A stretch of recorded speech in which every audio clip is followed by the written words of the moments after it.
Hello and welcome to 9-inch Charge. Today we're going to have a little look at White Dwarf issue number 470, which is the issue that has the update to the BATTLETOME for Cities of Sigmar.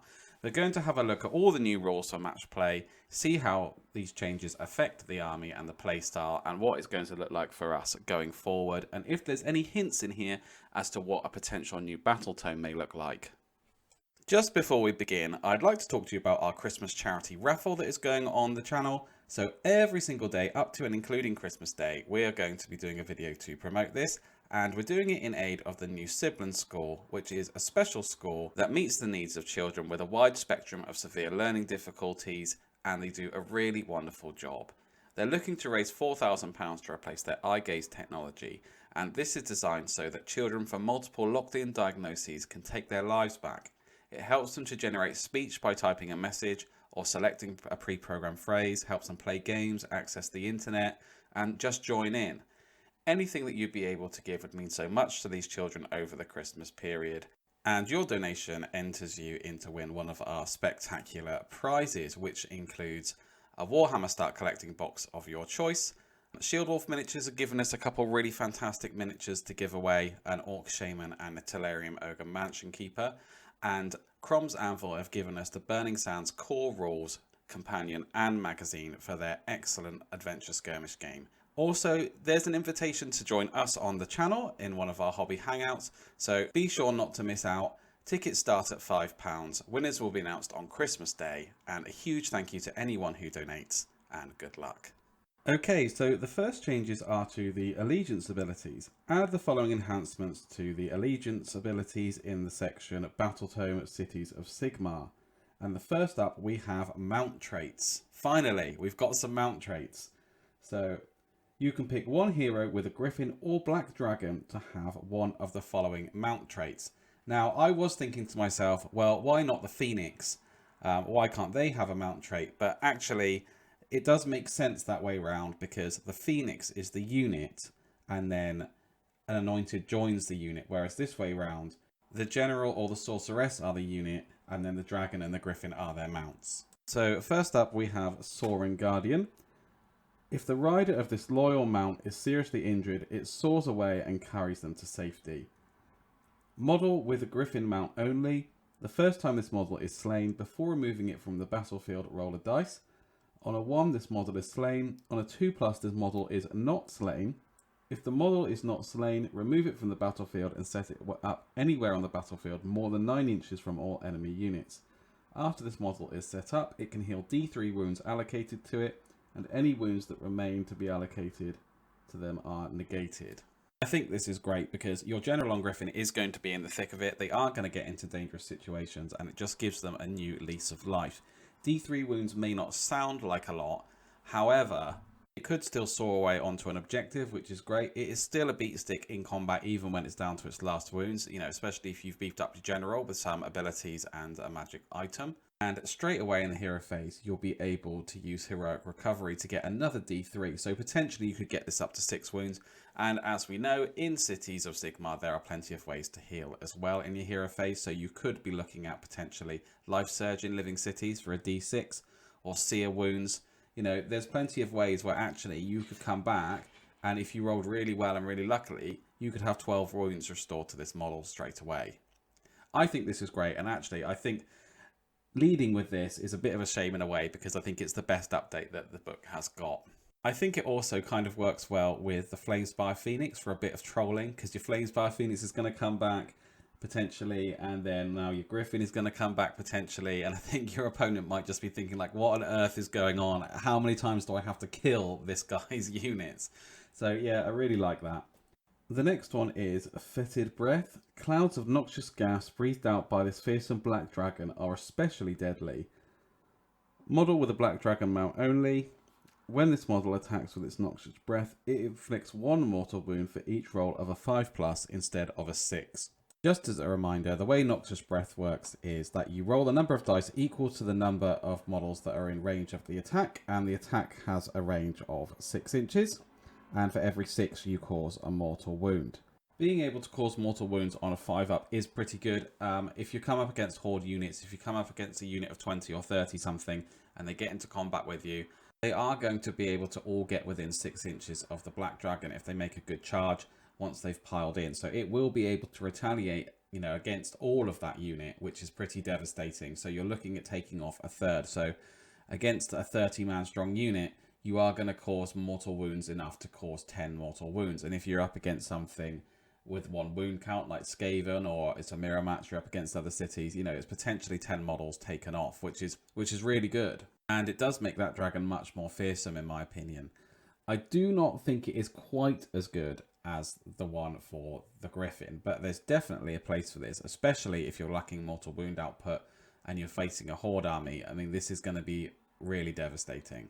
The next update we have for matched play for Cities of Sigmar is a grand strategy called Mighty Beachhead. Cities of Sigmar form beachheads for Sigmar's crusades, centres of strength from which the God King's armies can launch assaults to drive back many foes. When the battle ends, you complete this grand strategy if you control more terrain features than your opponent.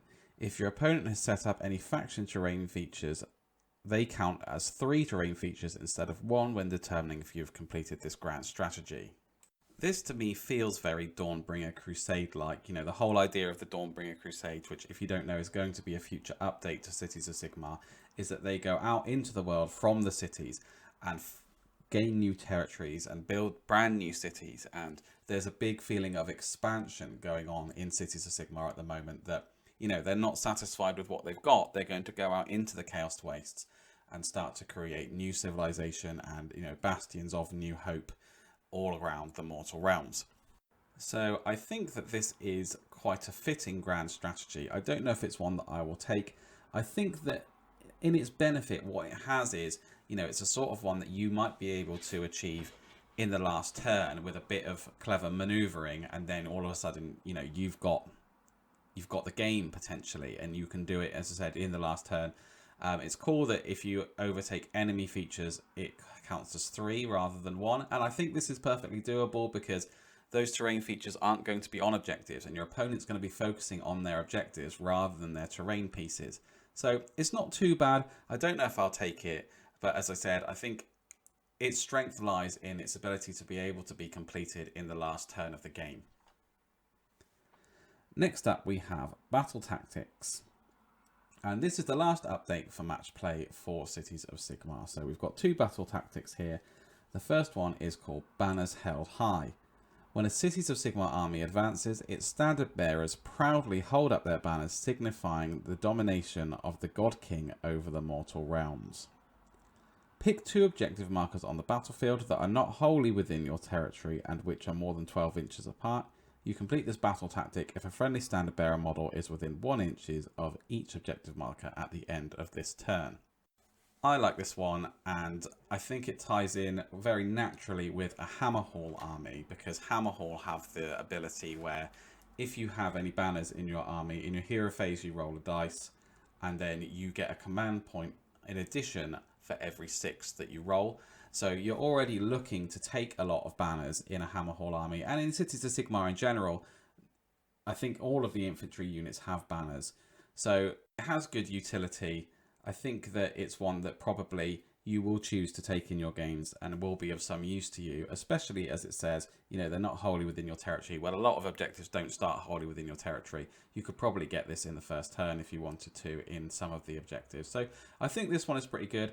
Again, I think it's quite thematic, and I really like this idea of, you know, you score your objective because your banner is planted in the ground, and it feels very much like that Mighty Beachhead where the army's surging forward, it's planting its banners, it's expanding across the table, and I think that's cool. The last one is a bit of an interesting one, and it's called Sanctify. In order to expand the territory controlled by the God King, his most devoted followers must sanctify and cleanse the land. Pick 1 friendly Flagellance unit that is not within 6 inches of an objective, wholly or partially within enemy territory. You complete this battle tactic if that unit is within 6 inches of an objective, wholly or partially within enemy territory at the end of this turn. Now, I think Flagellants are really cool models. I think they're really thematic. I've got a lot of time for them. However, in a matched play game, You tell me of any Cities of Sigmar army you've seen that takes flagellants, with the possible exception of the Phoenicium that I've never seen anybody play.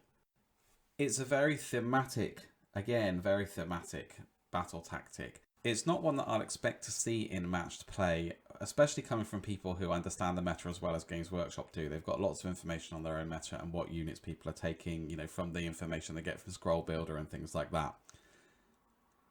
I do think that this is an indication of how Cities of Sigmar is going to go. So, in my opinion, and I don't know this for a fact, but the Dawnbringer Crusades that are coming, this expansion that is coming, is all about what we have seen in this grand strategy and in the battle tactics. It's about an expansion of the Cities of Sigmar and the sanctification of the land and the reclaiming from chaos. And flagellants are going to have a very key part in this. And I actually think that the flagellant kit will be at the heart of this new faction that comes out, or sub-faction, or whatever you want to call it. Because as this battle tactic says, their role is pivotal in the cleansing of the land, working along with warrior priests and war altars of Sigmar and things like that they all had as part of the Devoted of Sigmar. A lot of those are gone now, those models. But I think we're going to see a resurgence and a bit of new life breathed into this side of the Cities of Sigmar. And it's something I'm really looking forward to. As I said, that's just my opinion, but I do feel quite strongly that's the way things are going to go. So feel free to paint up your flagellants if you think they're cool units, but as it stands at the moment, I don't think anybody will be going for this battle tactic because there just are better units out there. Well, that is everything covered for match play. That's all the updates that we will see at the tabletop and in the tournaments and when you're playing your games. Let me know in the comments what you think about it. Let me know if there's any big changes. Let me know if you've already got a Griffin or a Black Dragon and you cannot wait for these changes to come in. As ever, I've been 9inch Charge. Thank you very much for watching. I wish you all a very Merry Christmas, and I will catch you next time.